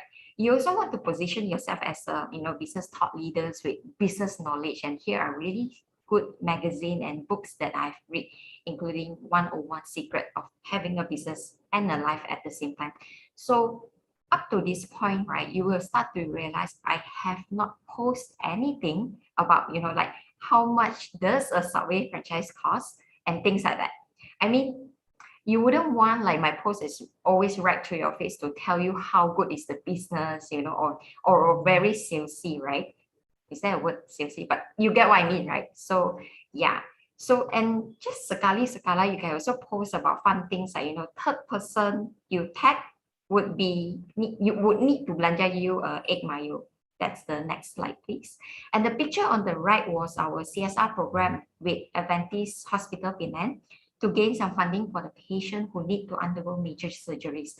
So this kind of post works as a brand reminder to your audience. And here I was invited to be one of the judges for Business Pitching Challenge, alongside with judges from Magic and Business Investment Finance parties such as Kansun Ventures. So using my business expertise and digital skills to pick the winner, right? And the organizer actually for this event actually found me on LinkedIn. And last but not least, I have also received a lot of speaker invitation to cover topics like, you know, Google My Business, Google Trends, and how to get your business discoverable in Google Maps and Google Search. So the question is, I know this would be a major concern for you, for most of you out here. Next slide, please. But fret not, everything we do and encounter brings a significant meaning in our life. It may not like make sense to you right now, but in future, when you look back, right, you will really be thankful. And even though if you are still searching for a job now, or if you're still studying, you can be very active in your student club or even community engagement and many more. So the key takeaway, just a quick recap for today is that, remember in the earlier slide, I share a lot of things that I'm doing now with Subway, business development, leasing, site evaluation, marketing, operation. So you need to be indispensable in your workplace. So stop asking what your company are able to provide you. Start asking yourself, what can I do to bring more value to my boss and to my colleague? Talk to Nina or get in touch with Yasmin, or even meet your friends, your classmate, your roommate, your family members to gain clarity on what is your strength, and eventually this will help you to be clearer on the direction. So in the earlier slide that I shared, I am from Taipei, a very peaceful place, ring down for retirement, right? So my point is that it doesn't matter where are you from, but what matters most is that how you want to plan for your direction and strategize your branding. So if you need to talk or have a question after my sharing today, feel free to get in touch with me. Feel free to just scan the QR code, connect with me, and stay in touch. Thank you very much. Awesome. Thank you so much, Sam, for sharing about your own journey through LinkedIn and how you present your personal brand there. And also how you network actually with people, because as you mentioned, through all of this personal branding that you've done, people have actually invited you to join their panels, like the panel that we're on today. Actually, I think Nina introduced us, but yes. Thanks, yeah, thank you, Nina. I have a question for you actually, which is, it looks like you post a lot of content on your LinkedIn, but I wonder, do you plan this out in like a calendar of some sort, or is it all just as it happens, you share it online? That is actually a very good question. When I first started my creating my authority branding in LinkedIn, right? To be honest, I have no idea what I want to do, because I was in a dilemma between, whether I want people to know me as sub-mentor or the other chapter lead for Google Business School. But thankfully, I figure out on what I do is that I pre-plan my content in advance. I take note of, while when I'm doing the sales calls, what are those questions that FAQ, frequently asked question by all these potential, franchisee owner. So from all the questions asked, I turn it into content for my LinkedIn. Right. Okay. So you do have to plan this stuff out. It doesn't just happen as it were. But of course, as a start, you just post Langga just first. to langga Yes. first, and then eventually you will figure out your direction. Yeah. All So right. let me clarify here. So that's why the branding is very important, and the earlier you get your branding right is really important. So for Samantha, she needed to kind of explore. Her journey was about exploring who she was, because she came into us really young, while everybody else was like super clear on their direction. Samantha was just figuring herself out, giving herself permission that she does have authority, that she does have something to say, that she is important and stuff like that. So we worked with her to get clarity on that, because we need her buy-in as well, because we can see it, but if she can't see it, not possible. And what we do is, our goal is for everybody to have as a business influencer, what you want to do is, the holy grail is to build your community, and Samantha's doing that. And along the way, she figured out that her community is entrepreneurs, right? So she's helping solve not just Subway entrepreneurs questions, but entrepreneurs in general, and the Google thing helps. So yeah, that's what's amazing about her. Yeah, being helpful to the people around you. Yes, That's always good. yeah. And it's a journey, again, so it's long term. Yeah. So don't beat yourself up if you don't figure it out in one post. Which okay. Yes, got to post a lot more than once just to see how it does, right? Yeah. I'm going to launch a poll right now, because I want to know from the audience, which of these things have you used LinkedIn to do before?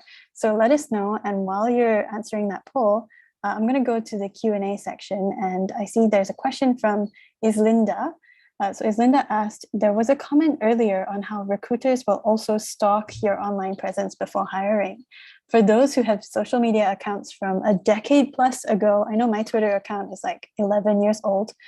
For those who have social media accounts from a decade plus ago, when it was mostly used for connecting with friends in university, how do you recommend sanitizing or separating our Facebook or YouTube or Twitter accounts from our professional brand?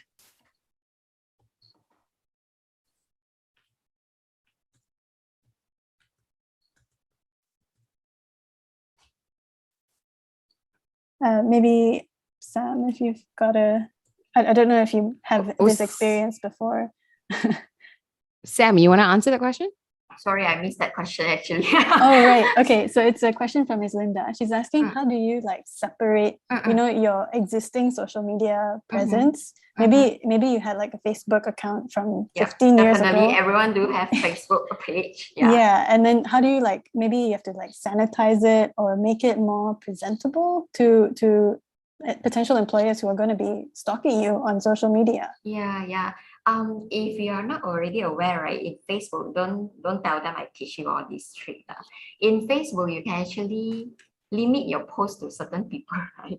So those that you wanted to show to the world, you make it public, right?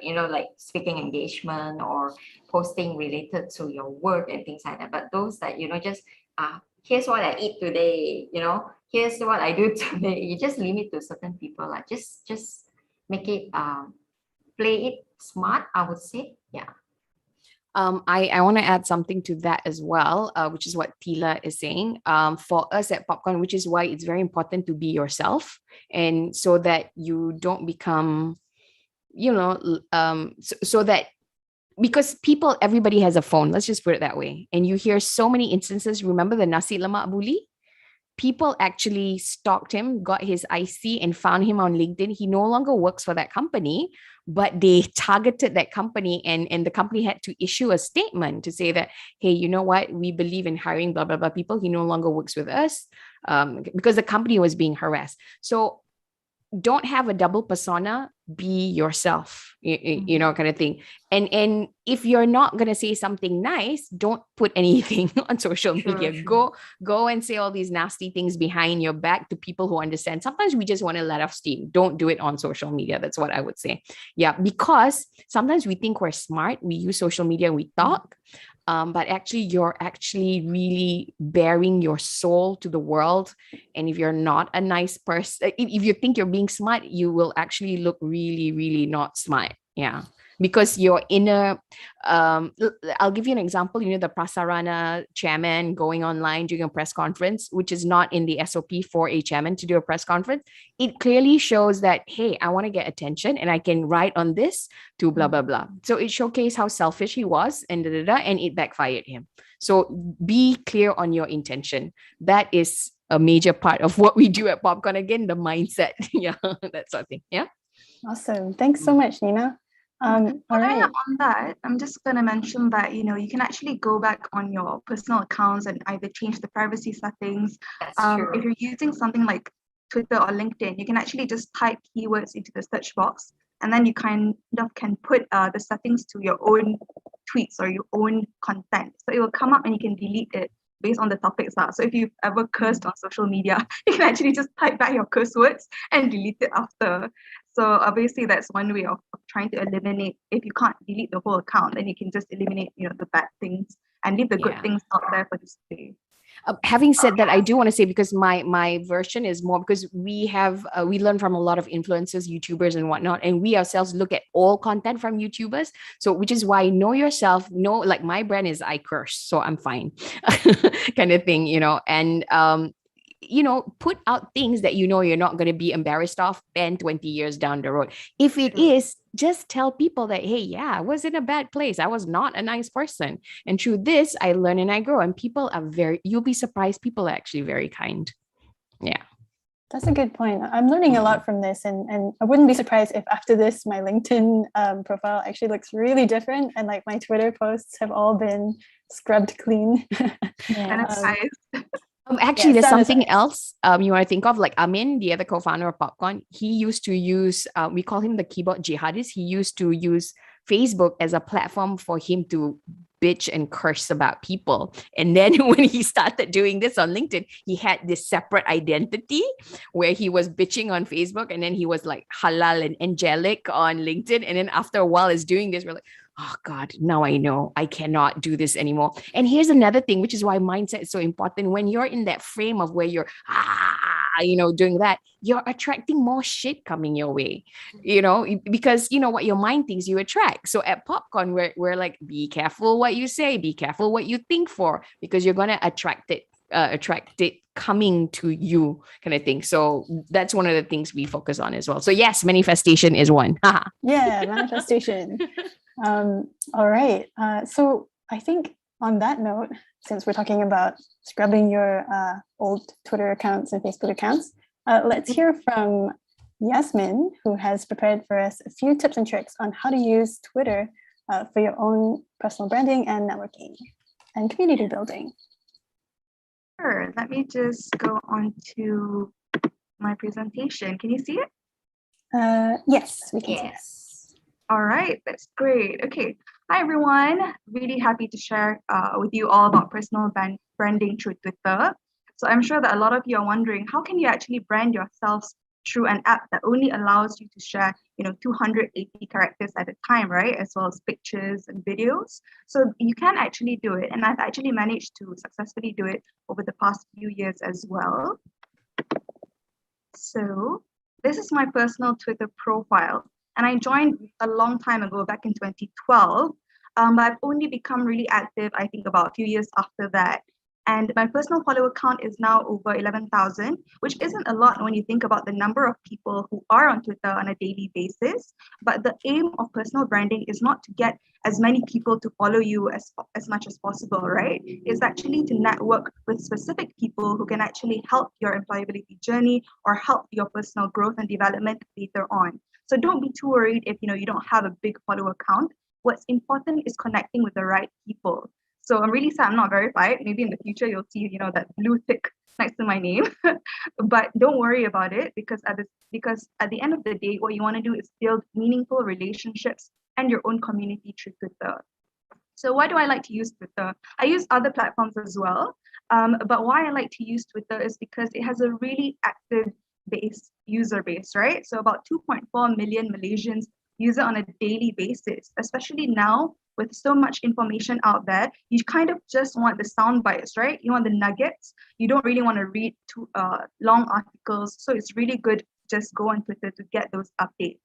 And if you were to follow verified accounts, as mentioned with the blue tick next to the account name, then you can be sure that they're actually coming from a verified background. So it's people, businesses, governments even. So it's very clear to see what is, satire or what is real on Twitter.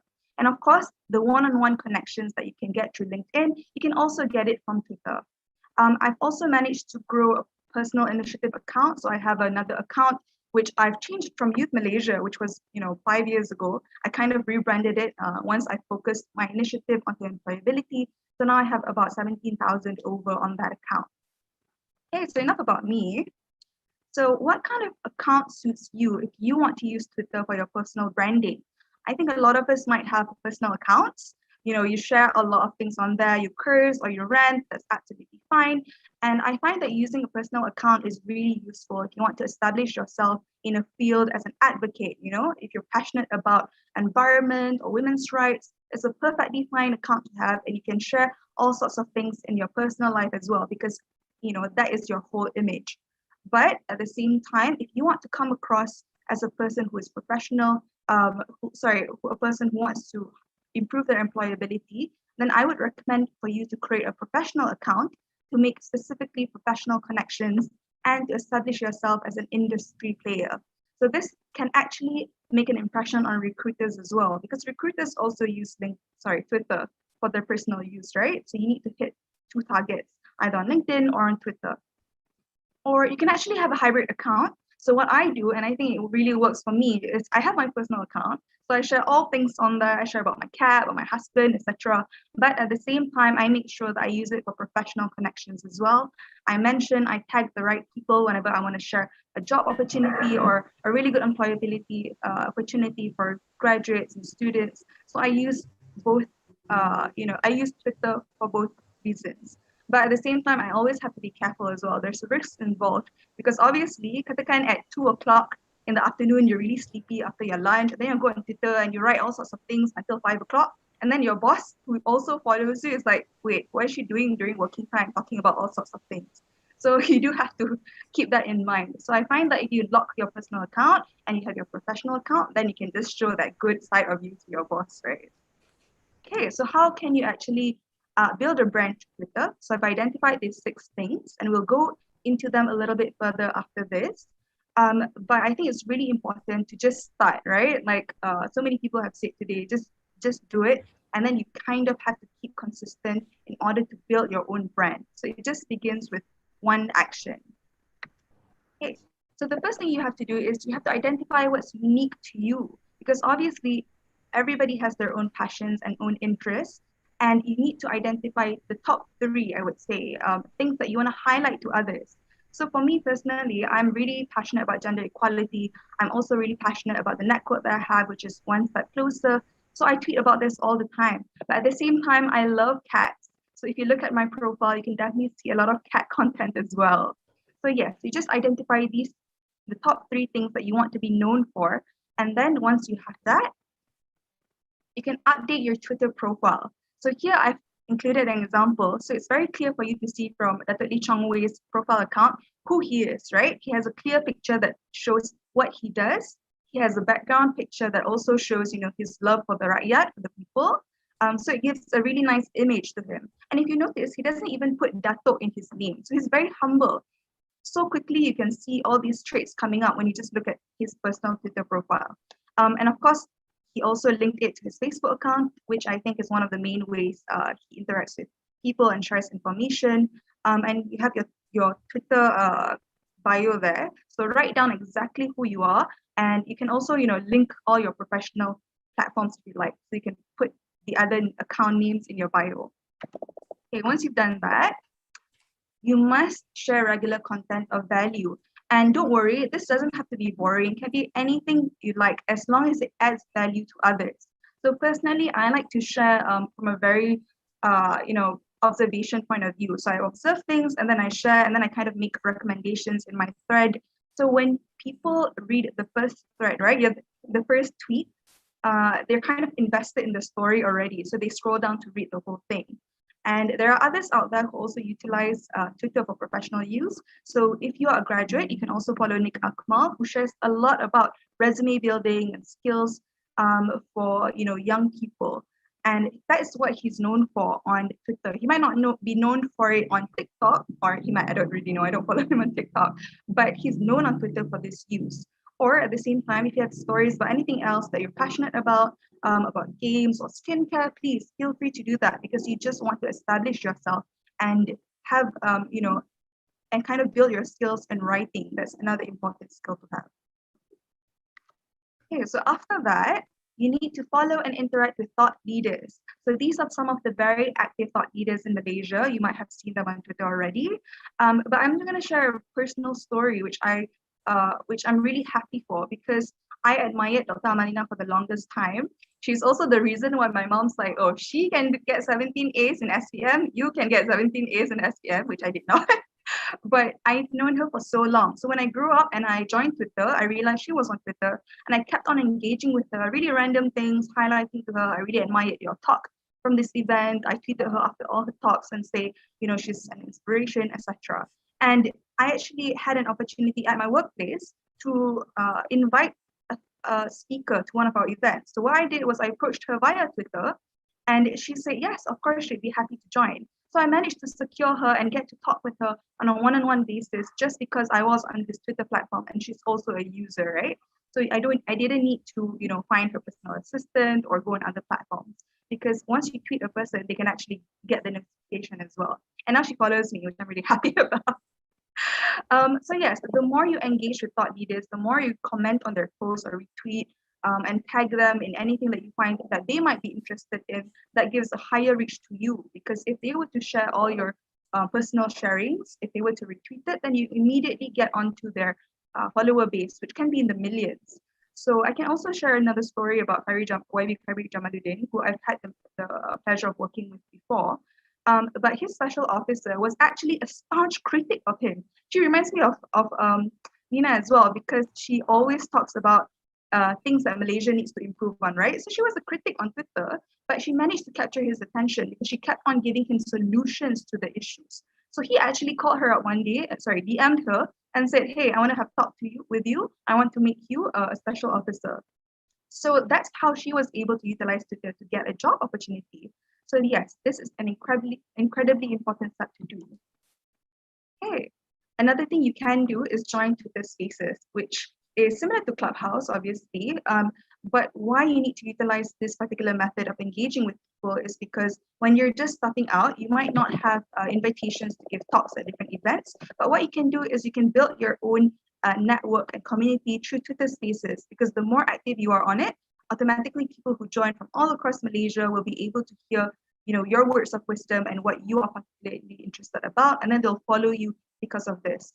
So I do recommend anyone, to start off with the Twitter Spaces, talk about something you're particularly passionate about with your friends, and then you can grow it from there. Okay, and last but not least, it's also important to link your Twitter profile everywhere. So like I said, if you have a professional account, this is a bit easier, but it's important to kind of connect all of your social media platforms to one another. So people who follow you on Facebook might think, hey, I want to follow her on Instagram as well, because she posts great pictures.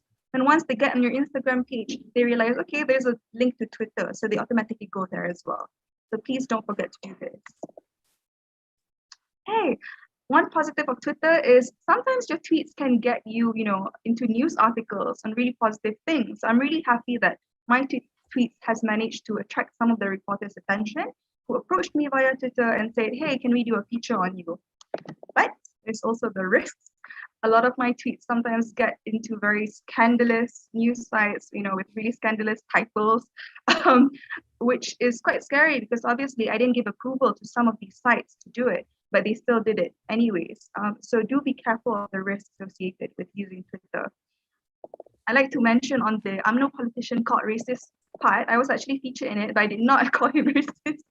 So a lot of people were like, hey, you're in the article. Did you call him? And I was like, no, I didn't. So yes, just be careful of those risks, right? Okay, so that's it from me. Some of the key takeaways from this session is identify your niche, your unique selling points, so that others can know you by these 3 top qualities you have. Be consistent in posting your stories. Be true to yourself. Take mental health breaks as well, because social media can be a toxic place. So anytime you want to get offline, please feel free to do it. one caveat I want to say is be aware of the social media regulations of your employer. I personally put in my bio, all tweets are reflect my personal opinion. It doesn't reflect the views of my employer. So that if anything happens, then it's not really associated with my employer. And I think that actually will help your employer as well. If they kind of see your tweets and they realize, okay, she's speaking in personal capacity. So yes, so those are the main takeaways I just want to share. And I'm happy to connect with you on Twitter as well. After this, I think we'll be sharing our links to our other platforms. So yes, that's it from me. Thank you very much. Great. Thanks very much, Yasmin, for that insightful presentation about Twitter. So I think we have a few questions, but we are at 4 p.m. So is everyone okay if I extend this for maybe 5 more minutes and we can just get to those questions? Yeah, sure. Yasmin, you mentioned knowing your niche, right? There was a question that came in at the very beginning of this whole session from Amir Ismail, and it says, I'm currently still looking for a great product to sell. And I guess in this case, he means looking for my USP, really. Like, what is it that I talk about in my content, or if I'm being active online, what should I focus on? So he's saying, I have too many feedback and suggestions to focus on just one product. Do I just continue what I'm doing, or do I follow the suggestion to focus on only one? I just started less than a month currently. So maybe he has a lot of different interests, but he's being told that that he should only focus on one of his unique selling points. So if you have any thoughts on whether you should focus on one or you can hit all of them. Sure. I think from personal experience, I think you can focus on perhaps 2 or 3, your top skills or top qualities that you want to highlight to others. Because if you were just to share on one thing, right? If I were to just share on my professional lives, just all about my work, it can be quite boring. And people who are in the community space might not be interested to hear that. So they might not follow me. But when I focus on 2, like my community work as well as my professional work, then both subgroups of people will follow me based on what I share. But at the same time, you need to refine whatever that you have, right? Whatever experiences you have to focus on 2 or 3 qualities. Because if you were to share on everything under the sun, you don't really differentiate yourself because everybody else does that. So that's why you need to focus on 2 or 3 top qualities to share. Right, yeah. So definitely open to sharing more than one main point. More than one interest that you have, and not making it about just one thing, right? So I also have another question for the audience, which is, what do you tweet the most about on your personal Twitter profile? Because we've heard from Yasmin, what does she tweet about, right? But now let's find out from you. So I'm going to launch this poll, and while we're looking at that, there is another question from Melvin, and I think I'm going to open this up to everyone in the call today. And so he's asking, how can we be active in so many platforms as the key is consistency? And what if most of my customers are basically on Facebook, but they're not on LinkedIn or Twitter? What should he do in this case? Sure, on the first one. So what I do is I actually cross-post my content, but I tailor it accordingly. So I'll talk about one thing, but the approach that I take when I'm writing on Twitter and LinkedIn is very different. So in that way, you don't have to try to find everything under the sun to write about, and you can just tweak it accordingly. So I think the more you use the platforms and you see the trends and what people are talking about, it'll be easier for you to tailor your information accordingly. I actually echo Yasmin. You can repurpose your content, just that the intonation, the way of writing, you can still talk the same thing, but the intonation, the way you write, is different from the platform. For me, we believe in repurposing, but for us at Popcorn, we would say that focus on one social media platform, get mass, validate your brand and whatnot, get mass, and then there will come a point where you have no choice but to go across all social media platforms, and that's when you repurpose. But by then, hopefully, you can afford a team so that you can do that. The other thing is you need to go through each social media and understand it, because the users there are different. TikTok users are there to be entertained while learning values, but mostly fun stuff works there. Yeah, short videos work there. You put a 1 hour video, that's not going to work for you. With Facebook, it's a lot of the older generations kind of thing. So they like, and you have to understand they're everywhere. They could be watching a cat video, they could be watching murder and makeup. So you don't know where they are. And then with YouTube, long videos, not short videos. So you need to go there to understand your audience. And it's exactly what Melvin says. If most of your customers are on Facebook, then there's no point of you being on LinkedIn or on Twitter, because most of your customers are there. So you need to be where your customers are. That is the best social media platform for you. But again, really make sure that your audience are there, kind of thing. And then there'll come a point where you just have to go on all social media. I hope that makes sense. Yeah, definitely. Yeah, because it can get overwhelming, and then you will mentally. I can definitely relate to that, because I do a little bit of like content management for open learning. And yeah, there are so many channels, there's so many things that you need to say at all times. You do have to carve out quite a lot of time to manage that. Okay, so we are actually at the end of the session. We do have some unanswered questions, which we will be reaching out to the panelists after this for their responses, and then we'll also include them in the follow-up email, along with the slides and ways to get in touch and to follow up with their initiatives as well. So if I can just share my screen just to show you what you can do next, is, again, if you are interested in building any of these skills beyond personal branding, beyond networking, if you're looking for data analysis, if you're looking for computer science, you can head to openlearning.com and find an online course that suits you. Then the other thing is, for Yasmin, there is a CV review session, I think, coming up soon for One Step Closer. So if you are interested in that, you can follow the link listed there, bit.ly/YCMXOSCX I will also include this in the follow-up email. And finally, you can also join PopCon's next event. I think it's again on LinkedIn, brand building. Is that right? Can't remember. Do we have the poster for it? Because we have one every week. It was way back, but I'll also include this in the email that we will send you after this. And all you have to do is join that Facebook group that's listed down there, facebook.com/groups/authority on LinkedIn. And if you want to keep in touch with each of the people who have spoken with us today, thank you so much for sharing all of your insights and your experiences with LinkedIn and Twitter. Then all you need to do is go to LinkedIn and follow Nina Sharel Khan or Samantha-Tan, or go to Twitter and follow Sharifah Yasmin with 2 I's, okay? And yeah,